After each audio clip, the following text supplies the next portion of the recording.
Welcome to this lecture. In this lecture, we'll learn about web crawler. We'll make this web crawler with the help of the Python. From the next section onwards, we have to learn about the JavaScript, its basic, and about the Burp Suite.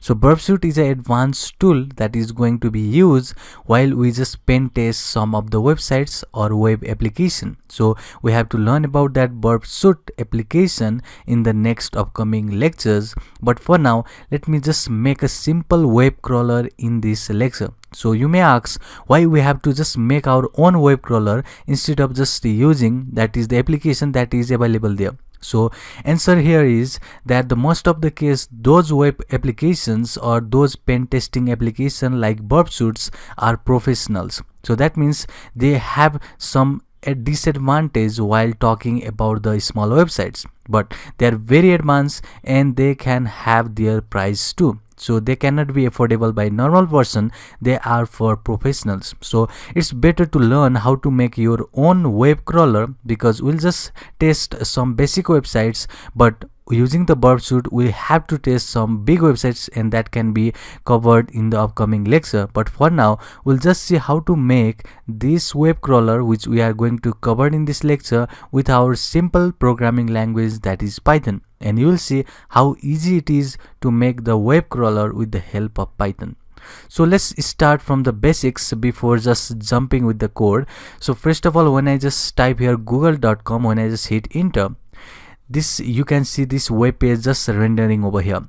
So this web page has in the form of the markup language that we normally call the HTML language. So what you see here is just a render, so a couple of images, but inside here you can see the source code containing the HTML language markup language code. So that means the computer will understand only that code, but not these images, not this layout, and not this navigation bar.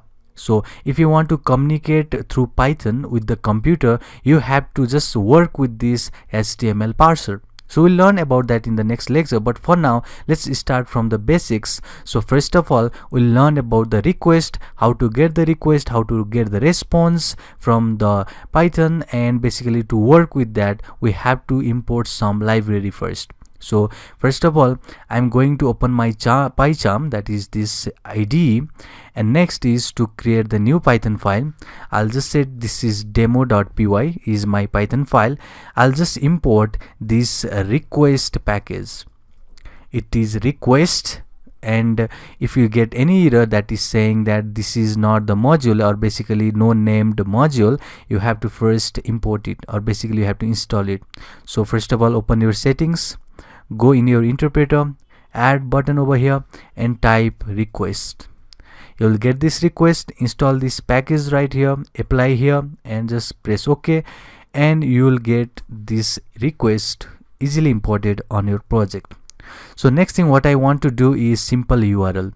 So let's test this URL here, which is twitter.com. So let's do this. So we'll see the twitter.com over here, and now I have to make use of this try catch block. So if you wonder why try catch block, because if you just see that if you just open any website, you are going to get some code over here, which is HTML code, and if you get 200 status code, that means this is the page, or this is the available page. But if you get any error, that will just throw you an exception. That means you have to catch that exception. So we have to catch that exception before this code fails. So first of all, we have to get the response. So I'll just say get response is going to be called from this request. So this is the module that we have just imported, and I have to call this get method. So this get method is a very important method, and this is going to get us the URL and parameters, and basically this will just give us the response object. So here I'll just pass the URL. So instead of just passing the URL, I will do something like, let me say HTTP, which is obviously the HTTP here, the website URL, and next I want to concatenate this with our URL. So if you see this URL is twitter.com, so I'm just concatenating with this URL. So next thing I want to do is I want to print this response. So we have now response object. So the next thing is to just get this block, which is accept block, and here we have to catch that exception. But for now, let me just do something like, let me show you what this exception will be. So before that, let me just type this exception. So this exception will be request dot exception dot connection error. So this will be your exception. If this is the case, I'll just print that there is no website. So this will be message if there is any exception. So first of all, let me just run this and show you what is happening over here. So this is demo.py. I'm just running over here, and it will just check, and it is saying that there is a response 200. That means, okay, there is this website. So there is the presence of this website, that is twitter.com. So you can see how it is easy to see if there is a website or not from this request module. So it is pretty simple script, but we'll see now from the next lecture how to just get the subdomain, directories, and crawl the web page from our web crawler. For now, you can see if I just say something like, okay, let me type any gibberish, and if I say .com, and let me say something that is www.somegibberish.com, let me just run and show you. And it is saying there is no website because we just get to the exception. So if I just remove this exception, so for now let's see that if I just remove this exception, and now if I just print this again, so let me just run it, then you will see there is saying that there is exception called as request.exception.connection. So this was the same exception that we just handled before in the try catch block. If you just remember, we have this code in this except block that is saying request exception connection error. So this was the same exception that we just handled from this try catch block. So if there is no website, that is going to print there is no website, except it won't be something like this.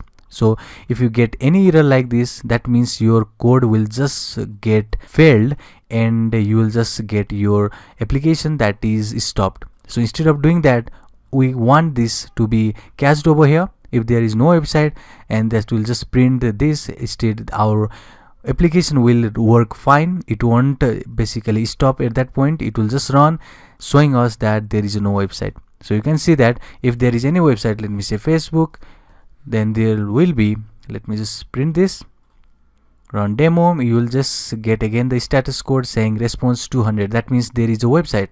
So this response is the HTTP response. We'll see about this response code in upcoming lecture while we just pen test some of the applications using the JavaScript payload. But for now, just remember this is the way in the Python to get the URL, check for its response. If there is, then it will just get the response of 200 status code. If there is not, we'll just catch this exception. It will just print something, or you can simply pass over here. Instead of printing anything, you can simply do pass. So this is the way from this request method. So next thing we want to do is to catch every subdomain of this website. So that will be covered in the next lecture. See you in the next one.